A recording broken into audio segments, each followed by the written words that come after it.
having to watch. I think it was 7 quarters. Yeah, I mean, it's tough.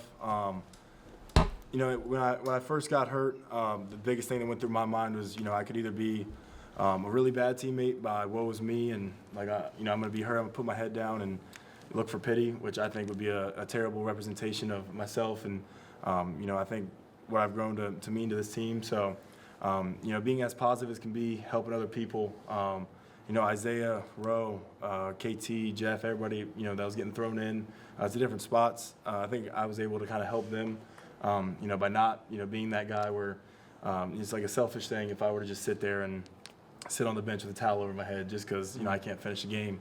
But, yeah, it was definitely tough, but just try to do my best to, be positive, encourage those guys, bring a lot of confidence to them, and let them play free and fast, and do a great job, and they did. When you say help, what is that like? Is it with scheme? Is it plays? What you see off the what does that look like?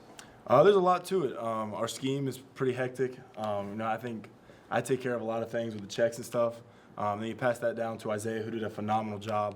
Him and Rowe together kind of took that and just ran with it, which was great to see for us as a defense, and those guys especially. They did a great job. But even just, some things that, a guy can get in their head pretty quick if something goes wrong. Just letting them know, we've been here before. They're great football players, everybody that we have in our room that plays. So just building their confidence, letting them know, I'm there every step of the way. You need help, ask me anything I see. I'm going to bring it to them, from a team or from them specifically. But, I can't say enough just how much those guys just, carried themselves with such pride when they were out there and they played so well. So maybe they didn't need me as much, but, they did a great job. What happened? Was it on the interception return? Was it a couple of plays after? What happened to with the injury? It was on a play after, just kind of got folded up, had a little minor tweak of something. Heading into the Maryland game, I felt pretty good to go.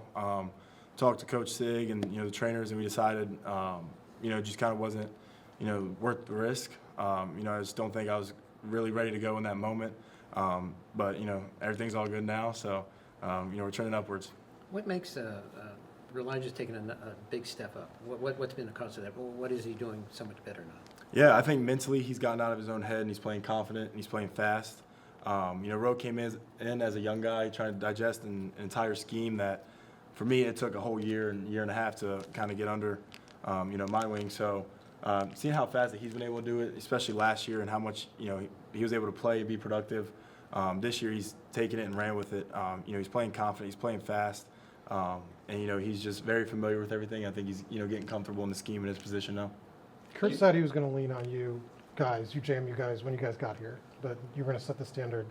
For you, did you have a plan when you came in? Is it just working hard? Is it speeches in the locker room? Is it what did that practically look like when you guys have to set a standard for guys that aren't familiar with Kurt Signetti when you guys get here? Yeah, honestly, it was a weird feeling at first. I didn't know if anybody was going to, have hard feelings with a coach bringing his own guys.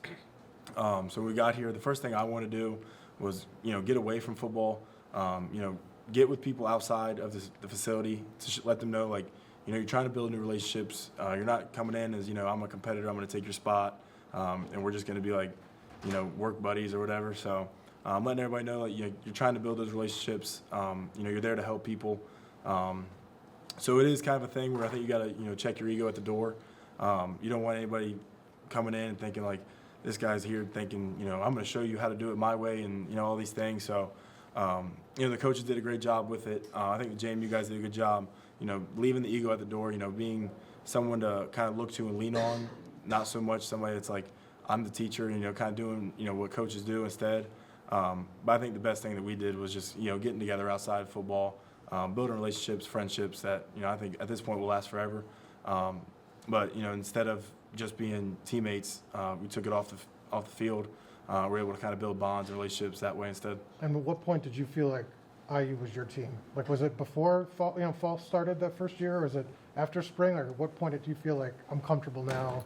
I don't have to walk on those eggshells or do anything like that? Yeah, I would say about halfway through our first spring here. I think a lot of guys were kind of looking for somebody that's kind of going to take the lead, be able to, lead the defense especially.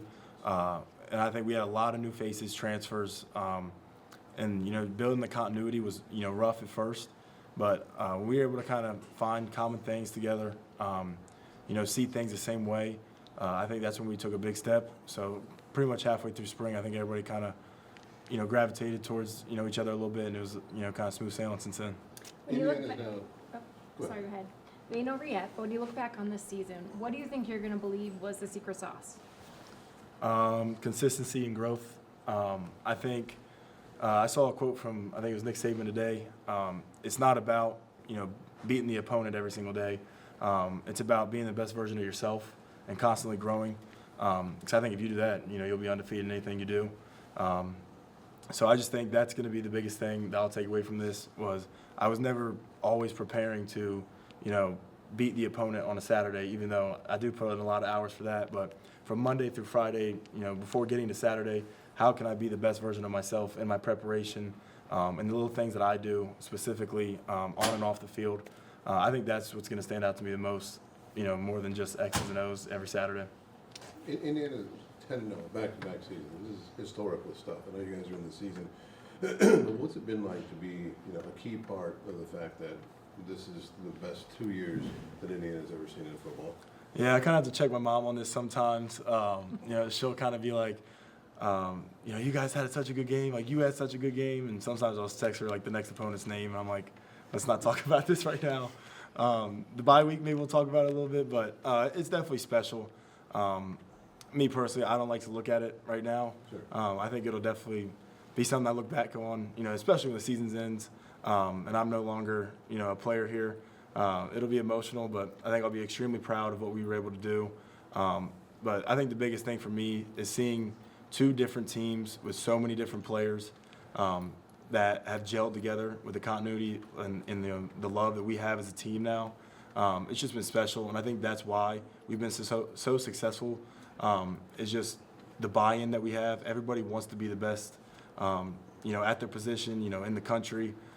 So I think just the fire and drive that we have as a team, 2 years in a row, speaks to what Coach Sig preaches about and, getting character into your locker room. Just guys that are hungry to win.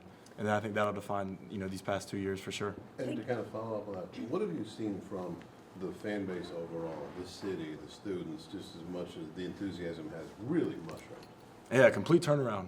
When I first got here, I was kind of meeting different athletes, and I was really curious as to why nobody talked about football. Coming from a football school at James Madison where football is everything, so getting here I was like, do you go to the games? How's that work here? And they were just like, we haven't been to a game like 3 years. And I was like, all right, this is weird because where I'm from, it's sellouts every weekend. And now, my family's struggling to, find tickets to get into games. Which is a good thing now because, we're selling out. There's so many people here that just want to support and be a part of something special. But, this place, Bloomington itself, is just special. And I think it just needed a winner. Finally got it, and we've been, fully embraced with open arms from everybody. With senior day coming up, it comes up quickly on you with your mom and your family being there. What are the emotions that go into that with knowing that you and the James Madison transfers and all the seniors really put the program on the map? Yeah, I'm an emotional person. So, when Saturday comes, there might be some moments in there with me and my mom, my sisters, my stepdad. But just thinking about, when I first got here to, where I am now as a person and a player, it's just been, a lot of growth, a lot of struggles, and, a lot of things I've had to go through to get to where I'm at. I think Saturday, just me and my family having that moment will be pretty emotional.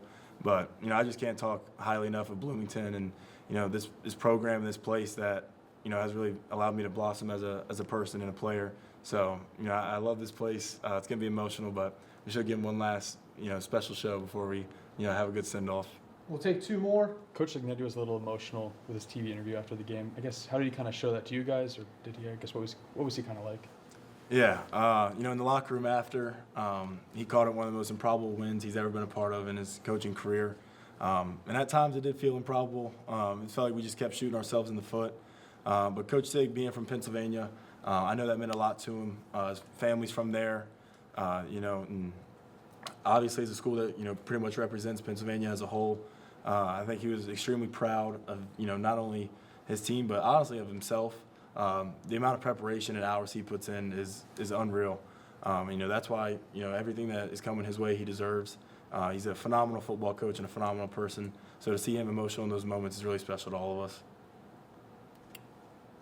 What was the deal with his, just that yell? You saw that, right? Oh yeah. Okay, what was that about? Uh, We've seen him do the who, you go IU and stuff, but that was just some sort of like, wild man yell. Yeah, I think it's just raw emotion. My favorite one is the Go IU. I think that is awesome and honestly pretty funny.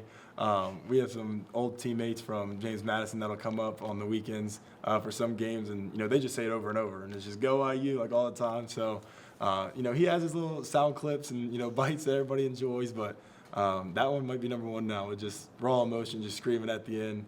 And the fans buy into it and they love it. So he does a great job getting everybody involved.